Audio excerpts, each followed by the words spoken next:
Welcome to my session, Five Pillars of Community Development. It is an honor to be a guest speaker at the 2022 Gatherverse Summit. My name is Stacey Berry. I'm a public policy professional based in Canada who is building a government relations and professional development firm centered on principles of equity, community development, and sustainability. We have entered the next wave of Web 4.0 and soon Web 5.0, but we are faced with both a social and ethical dilemma as it pertains to how advanced technologies like IoT, virtual reality, augmented reality, facial recognition, and AI will impact society, human behaviors, relationships, our health, civil liberties, privacy, and the environment. As we venture into the metaverse, we need to be clear on its purpose and assess its impacts on society. I'm hoping that my presentation will shed light on the importance of using a community development framework within the metaverse, as well as a tech ecosystem. This would help to ensure greater equity, safety, and inclusion for everyone. This framework can also be used as a toolkit for the next wave of the digital age. I will now begin my presentation, Five Pillars of Community Development. So I will talk about the tech ecosystem, provide an overview of community development, present my 5 pillars of community development, talk a little bit about harms caused by technology. I'll present some implementation strategies, then I'll talk about why equity and access matter, and then wrap up with some action steps. So when we think of the tech ecosystem, it consists of various players who all play an important role. Joseph Darko's article, Understanding Tech Ecosystem and How They Support Growth and Innovation, better understand what the tech ecosystem is truly made of. And that consists, as you can see on the screen, tech hubs, accelerators, but also community stakeholders, tech startups, established tech companies, developers, academic institutions, and investors. Ecologist Arthur Tansley defines a tech ecosystem as the whole complex of physical factors forming what we call the environment. So as we know, no one's an island, and it really takes all of these individual players to make up the tech ecosystem. So keep that in mind as I talk about my pillars for community development, which is a process where community members are supported to identify and take collective action on issues which are important to them. It's a holistic approach grounded in principles of empowerment, human rights, inclusion, social justice, self-determination, and collective action, as defined by the social work graduate. So what are the 5 pillars of community development, or the acronym CIA? It includes consultation, compassion, ethics, accountability, and assessment. So for the first pillar, consultation, this requires a human-centered approach in how we do consultations. And too often decisions are made at the top without consulting people at the very bottom who are impacted the most. We want to have a grassroots community engagement strategy. That's a bottom-up approach where it's a cross-interdisciplinary approach that includes people of various backgrounds around something like a smart city and how this will impact low-income community versus middle-class communities and even high-income communities, because there will be a difference. Measuring community and user impact by seeking public feedback on a new app, something like a 24-hour self-checkout convenience store that does not have a cashier. And in these stores, we know that a smartphone is required for access, but then we have to think about those who don't have a smartphone. Then are they now excluded from something as essential from a grocery store?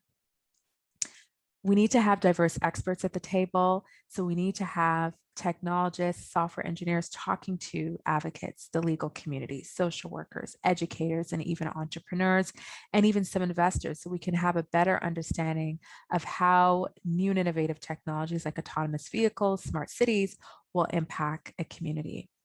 For the second pillar, compassion, this is the heart temperature of what we're doing, what we're building, what we're designing, right? Where it's coming from. When we think of leadership in the C-suite position, there needs to be a more compassionate style of leadership. Cultivating healthy company culture is essential because we hear the stories of mass exodus of people of color from certain tech companies because of a toxic work culture.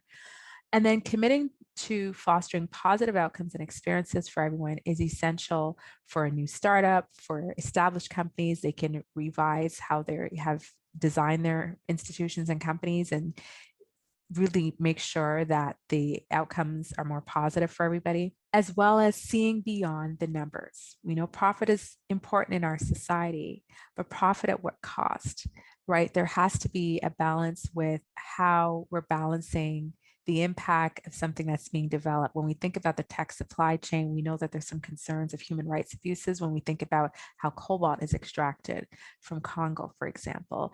Amnesty Tech talks a lot about these types of human rights concerns within the tech supply chain. Showing genuine appreciation for employees and users of the tech platform is also important. So not just seeing them as numbers and a means to an end. An organization called Leader Impacts has a quote that stood out to me, which said, "Ambition may lead to success. A good heart attitude will lead to excellence." So in our ambitions, right, at what cost, right? Are we focusing on excellence? Are we focusing on just getting something done as quickly as possible without really taking a comprehensive measurement of its impacts? Pillar 3 is ethics. I'm of the opinion just because something can be done, it doesn't mean it should be. Is it ethical, right? Is it right? Are we doing a good job, right, of committing to informed consent? So when you build a new system, a new app that millions of people are going to use, we all have downloaded several apps on our smartphones and we just click, I agree. But do we really understand sometimes what's really strong legal language around what we're agreeing to? So I think there needs to be a better job with just making it more plain so we can understand what we're saying yes to, what we're agreeing to, because we have to be aware as a public what's happening with our data, how's it being sold, how's it being mined, how's it being shared. Examine if technology is violating human rights, civil liberties, or causing harms to society. Nonprofit organizations like Algorithmic Justice League, Amnesty Tech, Access Now outline some of these type of concerns and really help us to better understand how technology intersects with human rights and civil liberties. And I really want to encourage developers, software engineers to see how can we use technology to solve problems and using tech for good. And there's a lot of great organizations already doing this. So when we think about ethics, it's how we mitigate harms caused. I talked about some of the challenges within the tech supply chain with how we're extracting and the process. We have to think about these impacts on labor laws, right? With those who are at the very bottom of the tech supply chains. And as well as some of the other concerns with how AI has some built-in algorithms that may determine who has access to certain types of care based on their race, based on other factors, how people may be over-policed with facial recognition being installed in communities that have a large number of Black and Brown people. And so some of these kind of challenges, and not exactly these challenges, are the things that can manifest in the metaverse. So we do want to be mindful of social, psychological, physical, environmental harms of technology. Pillar 4, accountability. This is respect for public good. It's about having transparent and clear policies, independent and arm's length oversight, putting in those right checks and balances by taking ownership rather than blaming others, having strict and consistent consequences for violators and abusers of the platform, right? Are decisions being made because it's politically motivated when we see how censorship, for example, is being rolled out for certain influencers or users of social media platforms? Is this something that's going to then show up in the metaverse? And when it does, how will it be handled? What will be the policies and guidelines? Will it be consistent or will it be biased? But it's also important to have safeguards for vulnerable people. We've heard of the reports and the research as to how certain social media platforms impact teens as it pertains to increasing depression and even anxiety for some teens. And the last pillar, 5, assessment. We need to assess as we go along, assess, reassess, and the impact of technology is how we can measure if we're doing better, solving more problems and creating more problems, right? And we have to be aware that diverse individuals who have different types of abilities, disabilities, will have different experiences with technology, some positive, some negative, and also certain communities, which also depends on their social and economic situations. when building out diversity and inclusion strategies for C-suite leaders and founders of companies, you want to make sure that you build in, blind employee and user surveys. You can get feedback and find out from your employees, how do they find company culture? How are they enjoying their experience? Because you want to build in a framework for retention, right? Because it costs more money to hire a new person than to retain the talent that you have, right? And these user surveys are really important just to find out, critically how effective, how user-friendly a product may be. In the audits that are being done, audits should be looking for biases that are built within technology and the algorithms and the systems that are being used. Are there biases? And is there an arm's length group or an advocacy group that is identifying these biases that just may have been missed for some reason? And lastly, identifying best practices. What are the best practices? Who's a good leader in best practices? And how are you engaging with non-tech experts? As I said earlier, we want to have our technologists, our developers, our software engineers having conversations with sociologists, with researchers, and even public policy experts. So in terms of implementation strategies, let's go back to the first pillar. This starts with creating a community outreach strategy that includes people from different disciplines, right? Increasing awareness about harms caused by tech. And this can start with doing some really deep research around what the advocacy groups are saying. What is Access Now saying? What is the Canadian Civil Liberties or the ACLU saying about some of the concerns around the rise in surveillance, for example? And what does that mean for our civil rights and human rights? Include community recommendations in the development and design of tech platforms or products. So sometime a product or an app will be rolled out there. It works fine, it's functional, but in terms of the user experience or how the user wants to experience, that sometimes is missing. But if they were consulted, as you go along, you can make those revisions to make the experience better for everyone. And I want to go back to compassion, right? We want to recruit leaders, especially in C-suite positions, and even think of how do we identify those technologists with high emotional intelligence. This will help to create a company culture that values empathy and wellness, because that's really critical. And with ethics, it's seeking advice from diverse experts to develop an ethical framework, committing to mitigating harms and minimize even perceived conflicts of interest. With accountability, it's taking full ownership, creating equitable balance of power. We do know that there's power that is concentrated with some of the bigger players. It's too much power, and that power does need to be distributed more equitably. And then ensuring that the checks and balances are unbiased. And then lastly, assessment, right? When you're doing these audits, ensuring that it is truly unbiased, because it should be arm's length. So I want to give a couple examples of harms caused by technology to help you better understand what I mean by that. There are ongoing cases. I just want to highlight two. But this is a case of Lamaya Robinson, a Black teen who was kicked out and banned from a skating rink in Michigan due to being misidentified by facial recognition software. So as these type of technologies are being implemented or introduced into public spaces, these are the kind of impacts that they can have. We also need to think about the case of Robert Williams, who was arrested and detained for 30 hours for a crime he did not commit because of his resemblance, according to a facial recognition system, to a person caught on a poor quality surveillance footage, right? And so when we think of facial recognition and its used by law enforcement, the ACLU also outlined that the scope of police face recognition use means that people have almost certainly been and will continue to be misidentified, if not arrested and charged for crimes they did not commit. So as we venture into the metaverse, it's important to be aware of what's happening right now, just to ensure that this does not manifest in the metaverse as well. So now I want to talk about access and equity, because it matters. It is so important. And Dr. King taught us that whatever affects one directly affects all indirectly. So when we think of inclusion, who is included? It's typically people with high incomes, high education levels, no disabilities, right? They typically have limitless access to internet and smart technologies. They're easier to transition to digital adaptation. But when we think about those who are excluded, who are very, very important in our society, It's at times individuals with low literacy skills, with language barriers. We have to think of, new immigrants, and some new immigrants may have low language barriers if English is not their first language.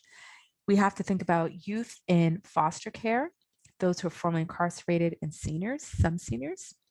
And then the circumstance, we really have to take the time to build out a framework that will include people that may have certain types of mental or physical disabilities, those who are unemployed or precariously employed, and unsheltered individuals.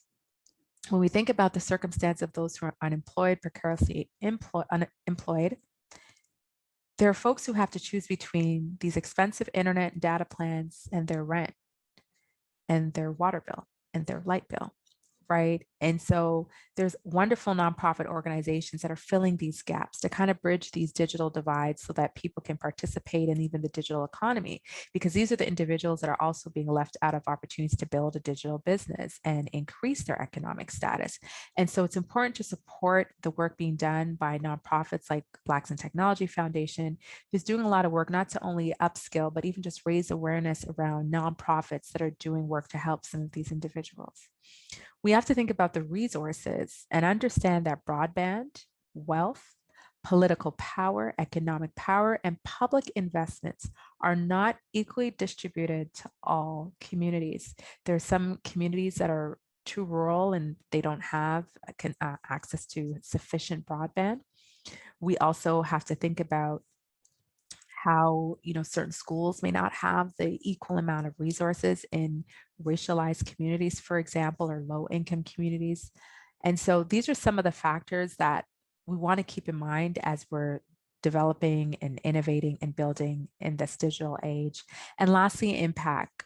I mentioned earlier some of the concerns around even how, when we think of NFTs and its carbon footprint, right? There's articles that do talk about some of the concerns with the mining and the energy that's being used to mine some of these NFTs. Physical, psychological harms caused by advanced or invasive technologies like facial recognition and AI, but also in terms of how much we're consuming and how is that impacting our health. Dr. King also taught us we have learned to fly the airs like birds. We have learned to swim the seas like fish. And yet we haven't learned to walk the earth as brothers and sisters. And I share that quote because it's very relevant for today. We have a civic duty to protect humanity. And as much as it's wonderful to see some of the positive results coming out of the tech and innovation community, it's tech and innovations being used to solve some of the problems that are here on my screen as it pertains to the environment, as it pertains to helping people have access to certain programs and services. And that's wonderful. But I do believe we need to find a better balance with prioritizing some really critical challenges in our world as it pertains to the environmental challenges, famine, droughts, and food security, because we know that food is the staff of life. We know that the earth is our only home, water is essential, and true justice and equality has not been realized for everyone. Baltasar Gracian, a writer and philosopher from the 1600s, once said, "What should move us to action is human dignity, the inalienable dignity of the oppressed, but also the dignity of each of us. We lose dignity if we tolerate the intolerable." So 4 ways we can take action: become a socially conscious consumer, waste less energy, water, natural resources, and food. Support a nonprofit that addresses social, economic, and environmental problems. And there's so many out there doing great work. And lastly, lift others as you climb the social ladder, the economic ladder, bring others along with you. So just to recap, the 5 pillars of community development, or SIA, includes consultation, compassion, ethics, accountability, and assessment. So some final thoughts. The action or inaction we take today will positively or negatively impact humanity, current and future generations. So just a list of some advocacy tools that I mentioned throughout my presentation. And I want to leave you with a quote by Nelson Mandela, who said, "It is in your hands to create a better world for all who live in it." And this is a list of references that I used for today's session. So thank you for joining my session. I hope you found it insightful and useful. And I really hope if you take away anything that it is our civic duty to use technology